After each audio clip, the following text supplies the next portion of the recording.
학교폭력 제로센터 전담조사관이 도입된다. 혹시 이런 소식 들어보셨어요?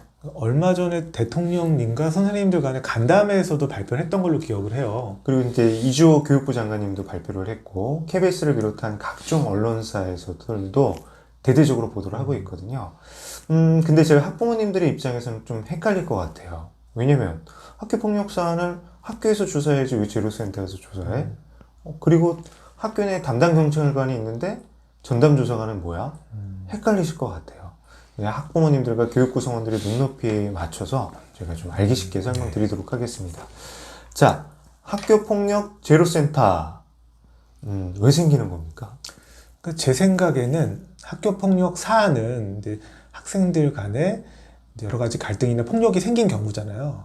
근데 학교 안에서 처리를 하다 보니 또 부수적인 문제들이 많이 있었거든요. 그래서 이 독립된 센터를 만들어서 좀 더 공정하게 학교폭력을 대응하겠다라고 저는 생각이 듭니다. 그러니까 학급 내에서 학교폭력 사안이 이제 발생했을 때 그 관련 학생, 제가 편의적으로 피해 학생, 가해 학생 이렇게 말하겠습니다. 피해 학생과 가해 학생의 갈등 상황이 있단 말이에요. 선생님들은 제3자가 아니라 어떤 지도교사, 그 학급을 책임지는 선생님이에요. 근데 이 책임자가 사안에 대해서 조사한다? 약간 모순적인 거죠. 그리고 이런 학교폭력 사안에서 발생할 수 없는 절차적인 어려움들이 오히려 그 학급이나 학교의 교육활동을 저해하고 있다는 거예요. 그래서 믿을 만한 공신력이 있는 제3의 센터에서 학교폭력에 대한 사안조사와 대응을 해줬으면 좋겠다라는 건데, 이제 교육부에서 가장 또 강조하는 게 원스톱 대응 체제예요. 이게 무슨 뜻인가요? 학부모님이나 이제 자녀의 학교폭력 관계된 학생들이 물론 상담이라든가 혹은 법률적인 지원이라든가 갈등 중재, 뭐 전담 피해 학생을 좀 전담해서 지원해주는 그런 거에 대해서 통합적으로 지원하는 걸로 알고 있습니다. 그러니까 저희가 이런 것들을 한번 생각을 하면 좋을 것 같아요. 학교폭력 제로센터가 이제 교육지원청에 생기는 걸로 알고 있어요.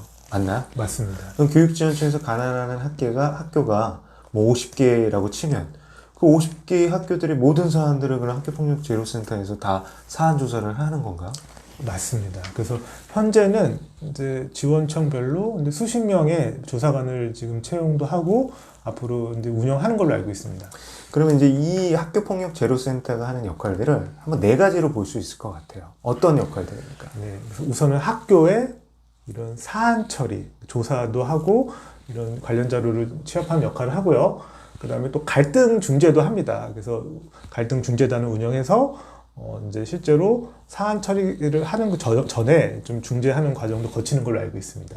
그리고 피해 학생에 대한 상담사들이 상담도 하고 또 관련 의료기관과도 연계하는 걸로 알고 있습니다. 치료 지원도 하고 그리고 피해 학생들 대상으로 한 법률 서비스도 지원한다고 하는데요. 이런 학교폭력 제로센터에 대해서 교육부에서는 이런 모델을 내세웠어요. 학교폭력 사안이 발생했을 때 신청을 한다라는 겁니다. 그러니까 신청을 하면 원스톱 지원을 하겠다라는 거죠. 여기에서 사안 처리를 지원하는데 이때 개입하게 되는 게 전담조사관이에요. 전담조사관, 학교 내에서 담임교사나 학교폭력 담당 교사가 사안에 대해서 조사했을 때와 무엇이 달라지고 무엇이 나아지는 겁니까? 그러니까 사실은 조사의 전문성이라든가 선생님들은 가르치는 전문가지 이런 사안 조사를 또 이 매뉴얼이나 여러 가지 규정에 따라 하는 거에 대해서는 늘상 있는 일이 아니기 때문에 미흡할 수밖에 없거든요. 그러니까 부모님들이 이렇게 생각하시면 좋을 것 같아요. 우리 자녀가 두 명이에요. 둘이 막 싸웠어요. 그 갈등을 중재할 때 얼마나 어려우세요. 근데 부모님들 보면 논리적으로 접근 못 하시거든요. 언성이 높아지시거든요. 그리고 내 자식이기 때문에 나는 이렇게 할 수 있다라고 생각을 해요. 근데 선생님은 부모님보다 더 어려운 스승이에요. 스승이 학생들에게 시시콜콜하게 따지고 그 사안에 관해서 잘잘못을 이제 따졌을 때 부모님들은 속상하시죠. 우리 선생님이 우리 자녀들에 대해서 어떤 나쁜 선입견을 갖게 되시는 건 아닐까? 혹은 다른 친구의 편을 들어주시는 건 아닐까? 이런 고민들이 많았단 말이에요. 이런 갈등들이 점점 커져갖고 이제 심각한 경우에는 교육활동 침해로 연결되는 경우들이 많았어요. 종종 있었어요. 최근에 이제 대전에 한 선생님이 자살한 사건 혹시 들어보셨어요? 우선은 요즘에 비슷한 사안들이 많았던 걸로 알고 있습니다. 그래서 아마 학교폭력 사안 처리 과정에서의 공정성이나 뭐 우리 아이의 입장에서 좀 더 대변해달라 뭐 이런 여러 가지 민원들이 있었던 걸로 알고 있습니다. 그 대전에 이제 한 선생님께서 학교 폭력 사안 처리에 관련된 교육활동 침해와 관련된 정신적인 이제 트라우마로 자살을 이제 선택하셨는데 그 이야기를 들어보면 너무 가슴 아파요. 뭐냐면 학급 내 학생들 간에 어떤 이제 문제가 있었죠. 더군다나 1학년 학생들이었어요. 근데 그거에 대해서 선생님이 기록하고 교장 선생님께 생활지도에 대한 도움을 요청했을 때 그 학부모님께서 이 부분에 대해서 국민신문고에 이의를 제기하셨고 소송을 거셨어요. 3년 동안 그거에 이제 시간이 소요됐고 그 선생님 많이 괴로워하셨죠. 그리고 이제 그게 트라우마가 돼서 이제 괴로워하시다가 이제 안타깝게 생을 마감하셨다는 이제 언론 보도가 있었는데 이거는 사실은 선생님만의 고스란한 어려움이 아니라 사실은 학교폭력 당사자 학생들과 양측 학부모님들도 겪을 수 있는 사안이라고 본 거예요. 그래서 이 부분에 대해서 저희가 공정하고 타당한 절차를 통해서 학생들의 눈높이에서 처리할 수 있게 해주자. 그래서 신청과 접수와 지원을 원스톱 지원 체제로 이제 구축을 한 겁니다. 그래서 이런 것들이 됐을 때, 전담조사관의 역할이 굉장히 중요하다고 그래요. 그래서 지금 보면은 각 시도마다 전담조사관들을 뽑고 있거든요. 어떤 분들을 대상으로 뽑고 있나요? 그러니까 전직 경찰 수사관이라든가 아니면 퇴직 교원을 좀 뽑고 있는 걸로 알고 있습니다. 그럼 여기서 전담조사관이 도대체 뭐예요? 그 학교에 방문을 해서 이 관계 학생들의 실제 사안을 조사하는 역할을 맡게 되십니다. 그리고 이 사안을 조사해서 요것들을 갖고 제로센터 혹은 학교에 이제 그 결과를 제출하게 되죠. 그러면 이제 그 부분에 있어서 담임교사나 담당교사가 갖고 있는 어떤 애로사항들은 해결이 될 텐데 이걸로만 끝나는 게 아니죠. 추수 지원에 대한 부분도 도움을 주실 것 같아요. 근데 이 제로센터에서는 피해 학생의 이제 아까 말씀드렸던 심리 상담이라든가 치료 지원을 하고 있습니다. 그리고 원하신다면 갈등 조정 프로그램이나 이런 법률 대응 지원까지 같이 함께 하고 있습니다. 그 학급 내에서 학교 폭력 사안이 이제 한 사건이 발생이 되면 사실은 그 반의 교육 활동들은 정상적으로 이루어지기가 굉장히 힘들었어요. 그리고 이 사안 처리에 있어서 이해 당사자의 어떤 입장이 첨예했기 때문에 법적인 이제 절차로 진행되는 경우도 종종 있었단 말이에요. 그런 것들에 대해서 이제 학교가 이제 전문 조사관을 도입해서 대응할 수 있게.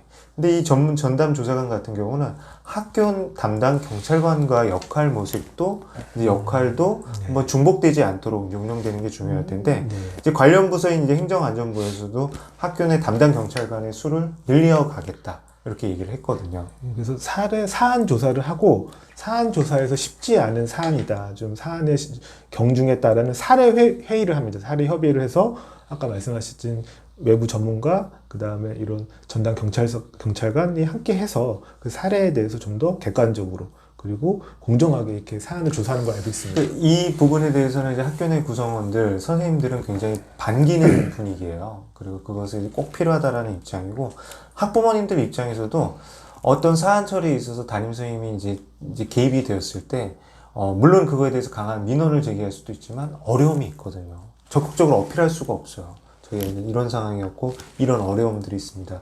근데 전담조사관 도입을 위해서 정말 투명하고 공정한 절차가 진행될 수 있을 거라고 이제 기대를 해보게 됩니다. 이 학교 폭력 사안들이 굉장히 심각하다 보니까 지금 우리 사회 각계각층 예를 들어서 이제 고위공직자 같은 경우는 인사청문회 할 때 인사검증을 할 때 자녀의 학교 폭력 사안 때문에 이제 낙마하는 경우도 있었고 연예인들도 마찬가지죠. 굉장히 인기를 많은 학생들도 연예인들도 학생 시기에 학교 폭력 사안 때문에 이제 연예인 활동을 이제 못하고 자숙하는 경우도 많았어요. 그리고 더 글로리라는 이제 드라마도 있었잖아요. 지금 우리 사회에서 지금 공감대가 형성된 거는 학교 폭력은 절대 안 된다라는 거예요.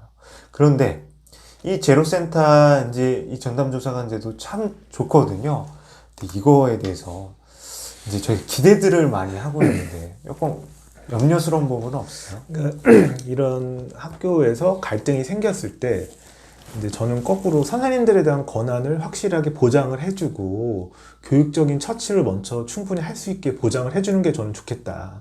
이 사안 조사나 이제 제로센터까지 넘어가면 이제는 이게 이제 법적인 절차를 거치는 거잖아요. 그러니까 지금 이제 우리 학부모님들이나 이제 국민들은 잘 모르시겠지만 교사 커뮤니티 내에서는 교사 생활을 지속적으로 해야 나가야 되는가에 대한 고민을 하고 계신 선생님들이 많으세요. 그리고 이제 너무도 잘 알겠지만 이제 교사에 입직하신 많은 선생님들이 학창 시절부터 굉장히 많은 노력을 했고 그리고 그 속에서 꿈을 갖고 이제 교직에 입직했는데 지금은 굉장히 많이 사기저하가 되어 있어요. 근데 그게 교육의 본질과는 관련 없는 어떤 아까 말씀하신 학교폭력 사안 처리로 인한 심적 고통, 교육활동 침해에 대한 어떤 대응 그런 것들에 잇따르면 정말 우리나라 교육에 있어서 마이너스 요인이라고 생각해요. 그런 의미에서 저는 이제 제로센터가 생긴 건 굉장히 바람직하고 다만 우려되는 건 이거예요. 전담 조사관이 이제 우려가 됐을 때 학교 폭력에 있어서 교육의 영역이 협소해지지 않을까 이런 거예요. 그래서 저는 이제 예방 교육과 사후에 이 학교 폭력에 관련 학생들이 학교 생활에 잘 적응할 수 있도록 돕는 학교 내 교육적인 부분은 단단하게 이제 만들어야겠다 이런 생각을 하는 겁니다. 그래서 저도 아까 말씀드린 교사의 중재나 교육적 조치가 먼저 선행돼야 된다. 그리고 학교마다 교칙이 있거든요. 근데 그 교칙이 좀 더 명확해지고 학부모님이나 학생들이 처음에 입학을 하면 그 교칙을 좀 충분히 숙지할 수 있게 안내를 해주시면 좋을 것 같아요. 근데 이제 대성 선생님이 말한 것 중에 조금 유명한 게 선생님들이 이제 갈등을 중재하는 역할들을 이제 보장해야 된다고 하는데 이게 이렇게 되면 어떤 거는 학교에서 처리하고 어떤 거는 학교폭력 재론센터로 이제 되면 이게 오히려 더 교육 구성에 혼란이 있을 것 같고 저는 이제 장기적으로는 학교폭력 제로센터의 학교폭력에 대한 사안에 대한 조사 과정이나 이 원스톱 지원을 하는 체제는 기본적으로 일임을 해야 된다는 거에 대해서 동감을 해요.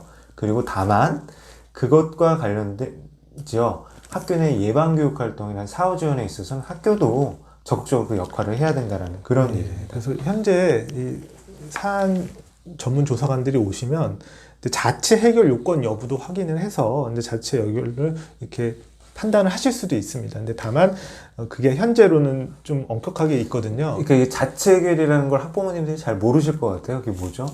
그래서 근데 이게 뭐 2주 이상의 뭐 피해, 신체적인 피해가 있느냐? 그게 아니라 학교폭력 자체 해결 사안이 뭐냐고요. 그러니까 학교폭력 사안 중에 굉장히 경미하다라고 보는 거는 학교장 종결을 통해서 조치를 할 수 있게 하고 있습니다. 그러면 그것 때문에 또 다른 혼란이 오지는 않을까요? 양쪽에서 동의할 경우에는 그게 가능한 걸로 알고 있습니다. 그래서 이제 학교폭력 이제 제로센터에 있어서 이러한 역할들을 한다라는 걸 이제 학부모님들이 이해하셨을 것 같고 저는 이런 말씀을 드리고 싶어요.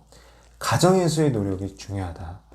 예를 들어서 선생님을 존중하고 친구들을 존중하고 부모님을 존중하는 학생은 미래에 훌륭한 시민으로 성장할 가능성이 굉장히 큽니다. 근데 학급 내에서 친구들을 존중하지 않고 선생님을 존중하지 않는다면 부모님한테는 어떤 자녀로 성장할까요? 그 부분에 대해서 정말 부모님들께서도 공감을 해주시고 가정에서의 자녀 교육 다시 한번 강조합니다. 자녀를 보면 그 부모님이 보입니다. 부모님과 자녀가 끊임없는 소통을 통해서 우리 자녀가 훌륭한 이상의 이론으로 성장해서 가정과 사회에서 이제 행복한 삶을 살아갈 수 있도록 도와주시길 부탁을 드릴게요. 네, 그래서 저는 학생들이 가장 많은 시간을 보내는 게 이제 잠자는 시간 빼면 중고등학생들 아마 학교일 것 같아요.